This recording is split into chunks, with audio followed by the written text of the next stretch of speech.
Good morning, darlings. Okay, so this is the second video for English Language Paper 1, the classwork that we've done so far in Year 11. And we're just going to run up to where the class have ended so far in this video, and then we'll have subsequent videos after that for work that comes afterwards. So the first task is a quick quiz. So you can pause the video and answer these questions, please. Okay, I'm going to assume that you've done that. So does the exposition come at the beginning or the end? When the narrator is part of the action, is it a first person or third person narrative? Which comes first, the climax or the inciting incident? And what is an omniscient narrator? So these are the answers. Give yourselves a mark for each one that you got right. So the first one, the exposition comes at the beginning. You are exposed to the setting, the plot, and the main characters, the time and season and all that good information that we need when we go through any sort of text, whether it be a novel, novella, a play, a poem. We need the exposition. When the narrator is part of the action, it is a first-person narrative because he or she is narrating the action and is part of it, so it is a first-person narrative, which we'll come on to later. Which comes first, the climax or the inciting incident? The inciting incident comes first. This is something which then leads towards the climax. If you remember when we did Romeo and Juliet, you'll remember that weird triangular diagram. So the inciting incident might be part of the rising action. What is an omniscient narrator? One who knows everything. They know how characters are thinking or feeling, what their actions are doing, etc., etc. And that is important also for today's work. So what I want to talk to you a little bit about today is narrative perspectives, or what we might call sometimes narrative voice. Now, we all know that depending on which book you're reading depends on whether it is a first-person perspective or a third-person perspective or viewpoint. These are key words for today, so you might want to write those down. And the structure of a text is shaped by its viewpoint. A first-person perspective engages the reader. It offers an intimate view of the narrator's world. If the text says I, we as a reader may be able to identify more with the thoughts and feelings and perspective of the I in the book, the speaker, the narrator, more than if it was a third person perhaps. However, there are advantages to a third person perspective. It can offer a wider or a broader view of the text's world. It can incorporate many different characters rather than just one perspective. It might remain more unbiased than a first-person narrator. If you don't know what biased means, to have a bias means to sway one way or another. If you are biased towards something, with an ED, not a T, you are more in favour of something than over something else. So a first person is more likely to have a bias. A third person is more likely to be subjective rather than objective. Okay. So what we did in class was we put these boxes into the matching boxes in the chart. So we have a naive or unreliable narrator, an omniscient narrator, a reliable first-person narrator, and an intrusive narrator. And we had to figure out in class which of these examples on the screen fit into which box and why. So you now have to have a look at this. So I would grab this down in your book if it was me, so that you've got an example of what kind of text fits under which narrative perspective, under which category. I would grab this down and then I would write a sentence about why this one here, the naive, unreliable narrator, is different to a reliable first-person narrator. And then I might look at why an omniscient narrator is different than an intrusive narrator. And I would make some comments about that in my book. What are the differences between the first and the third one and the second and the fourth? Why are they different? So go ahead and pause the video and do that now and then come back. Okay, I'm going to assume that you've done a very good job for that. Well done. So quick quiz. Sorry, guys. Not sorry. So quick quiz, just 4 quick questions. What is meant by the following? The protagonist, the antagonist, the inciting incident, and a turning point. Please go ahead and pause the video and write your answers down now. Well done. I'm going to say that you've done that and that you've been very, very honest. So good for you. So these are the answers. The protagonist is the main character. We all know this. The antagonist is somebody who opposes the protagonist. Now, in some really clever literature, the antagonist can actually be the good guy, and the protagonist is what we call an anti-hero. Even though he's the main character, he's a bad guy. And we see this in film quite a lot, you know, and on the TV.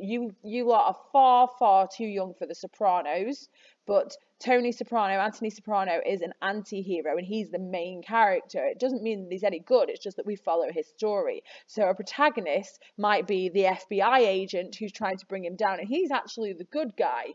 But because we follow the perspective of Tony in his life, he's the protagonist. I hope that makes sense. The inciting incident is an event which an event which occurs to get the story going. This could be part of the rising action, if you're talking about the traditional tragic format, the structure.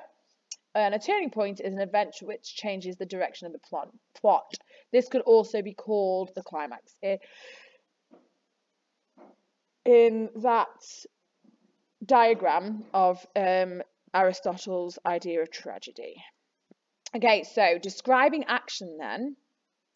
In some fiction, the authors focus in on action, and in good writing, the author chooses words carefully. This is where your thesaurus is your best friend as an author, especially when it comes to selecting the correct verbs and adverbs to show the reader, and yes, this is the only time I will allow the S word, to show the reader rather than tell the reader how something is happening. So if, for example, there was a fight scene and it said, the first draft said, Bob hit Jeff, that wouldn't be a great sentence. But if Bob struck Jeff forcefully across the side of the face, we have a better picture of what's going on. We've got struck being our verb, which is more sophisticated than hit, and forcefully. It's a bit redundant because we've got struck, but it does reinforce just how much power Bob has put into this punch into Jeff's face. Not that I am inciting or encouraging in any way, shape, form, or fashion violence, but a lot of action scenes do include violence in films and TV and anything that's scripted or anything that's written in a book. You'll also find that sentence structure has a lot to do with how action is depicted. It's a lot to do with how quickly readers are able to move their eyes across a page and absorb the information, yet at the same time have it not be stop-start, and yet but not be dragged on for a five-line sentence. There is a fine balance between moving the text quickly, but not dragging it out, but not too quick. It's why authors take so long to write books. So you need to then read through the extract in front of you, and it looks like this. Let me just open up the screen. It looks like this for you, and you've got some stretch and challenge. You've got some questions and a stretch and challenge underneath, and it is in the shared area. And it is set in Shanghai. Shanghai is in China.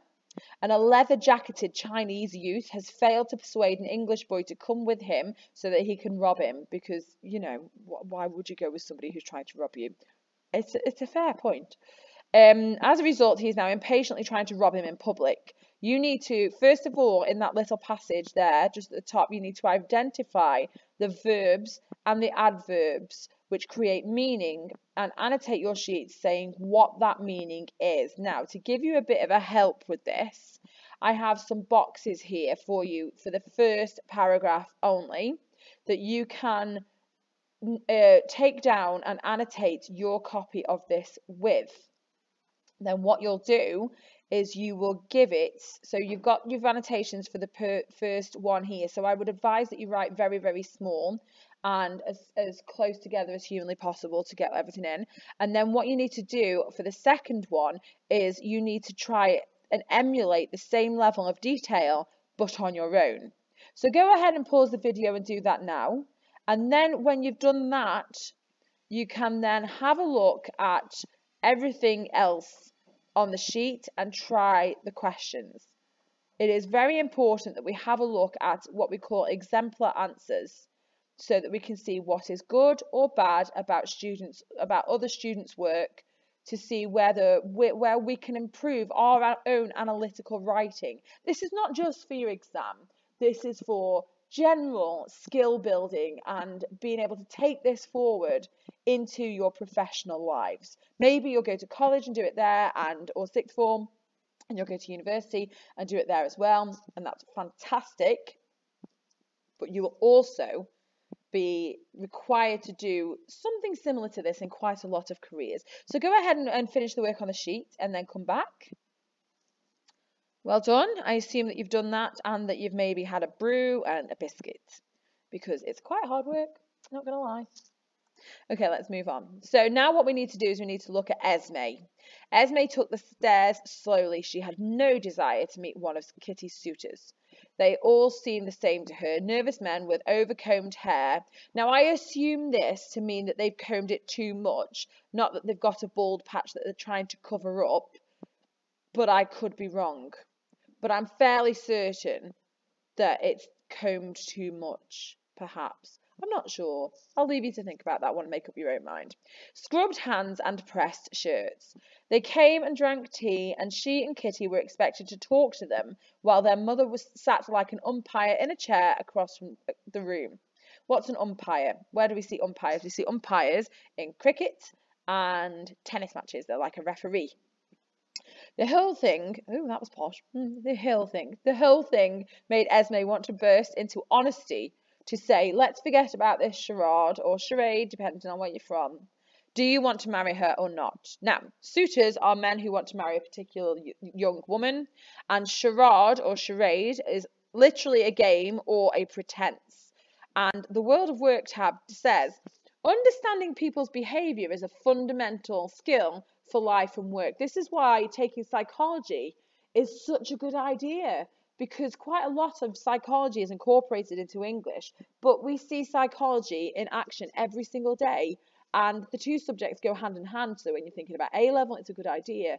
But psychology, if you can understand why people behave in the way they do, it's a lot easier to deal with positive situations and encourage that. And it's a lot easier to deal with negative situations and try and resolve them positively and turn them around on their heads. Psychology is a great way to understand the human mind. Now, there's an old adage that says actions speak louder than words, and is essentially what we're examining in this passage. And it's relevant to the skills you're developing today about narrative voice and describing action. Understanding the connotations of words is not the only factor to understanding what someone means. Body language is also a key component of communication. In fact, it communicates a lot more than verbal speech does. A lot more than speech does. People can say they agree with you, but if they're stood there tapping their foot and crossing their arms, looking very sullen and miserable, they probably don't, and they're probably only just saying yes to get rid of you. Picking up on body language is a vital part of communicating, both as an adult, on your own, in your own life, and in any sort of workspace.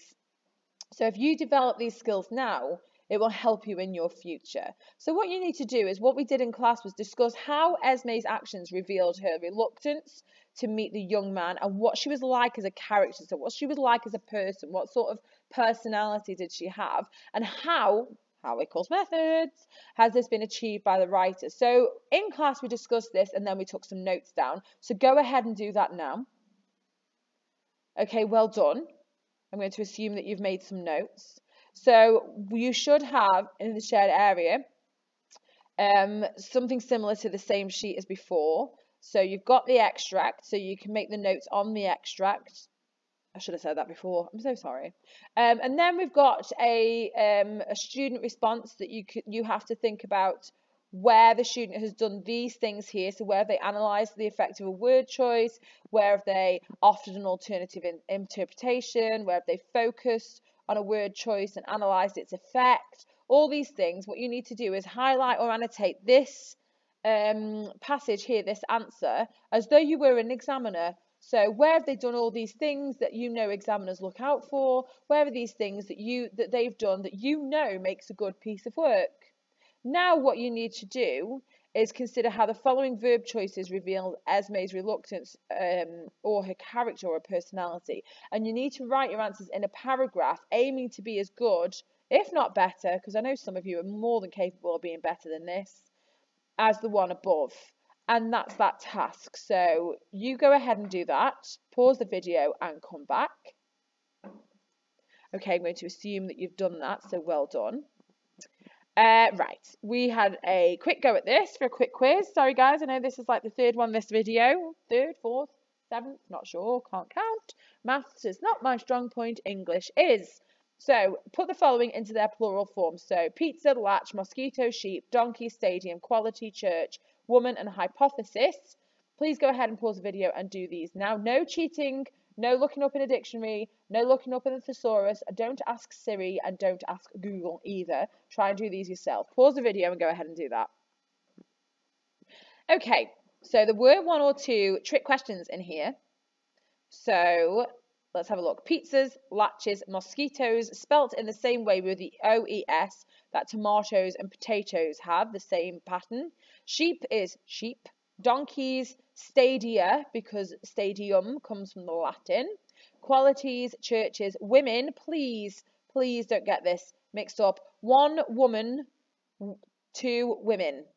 Please, man and men, you wouldn't mix those up. So please don't mix up woman and women. Hypothesis becomes hypotheses. Okay, give yourself a mark for every one of those you've got right. Well done. Okay, let's move on. So you have to now read the Valentine's Day short story silently, obviously because you're on your own, but if you're in class, you'd be silent.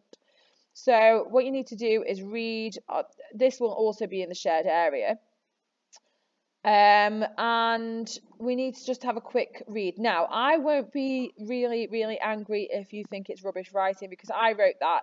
So it's fine because question 5 is always to improve my writing as per usual, but we'll get onto that when we do question 5 stuff. Don't worry about it. So have a read through, please, and then come back to the video. So go ahead and pause. Okay, well done. Okay, what you needed to do was is a bronze, silver and gold here, so you can pick whichever one you want to print out or fill in or copy this into a new document. Obviously the bronze has more help, the silver has a little less help, and the gold has almost none. What you need to do is determine which method or language device is used in the quotes. And then for column number 4, you need to come up with your own quote, your own method, and your own effect. This box is biggest because it's the most important. Remember last video, I spoke about the analytical triangles, your triangles of analysis. The bigger the box, the more important it is. Not that quotes aren't important, it's just that you should focus less on quotes. The language devices, if there are more than one, feel free to highlight more than one, and then you need to write in the effect that it creates. So go ahead and pause the video and do that now.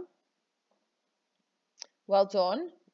And I think that this is the last task. So this film here, I will link down in the description box. It is the opening to Lord of the Flies, just to give you a bit of a sense of what is going on. So we also need to have a look at William Golding. So you need to read this first and foremost and think about what you weren't expecting from him as a writer. What do you think? Oh, I didn't see that coming. I didn't expect that from a writer. So do that first. This builds your cultural capital and gives you a bit of a knowledge about the sort of backgrounds that authors can come from. Not everybody is stuck in a coffee shop and on their laptops writing like you see in the films. People come from different backgrounds and they use their experiences or what they've experienced to write about. So then what you need to do is you need to read the extract from Lord of the Flies, which is also in the shared area, and it says The Sound of the Shell because that's what the first chapter is called. So you can read the first page here just to I don't think so. And then I need you to answer the questions which are also in the shared area. So answer question 1. This is the first, last and only time I will ever spend time on question 1 because All you need to know is that you need to write in a full sentence for this. List 4 things about the environment of the text, the place, from lines 1 to 7. So you look at 1 to 7 and then you pick four things that you can write a sentence about for those questions. Now, we didn't get on to question 2 in class, so that is where I'm going to stop this video and I will pick this up next time. If you have any questions, you know where I am. You can tweet me at Miss Hine English. You can email me. You all have my email address. And yeah, that's it. Try your best and you'll be all caught up. And then we'll do question 2 onwards next time. Stay safe and I will see you soon. Bye.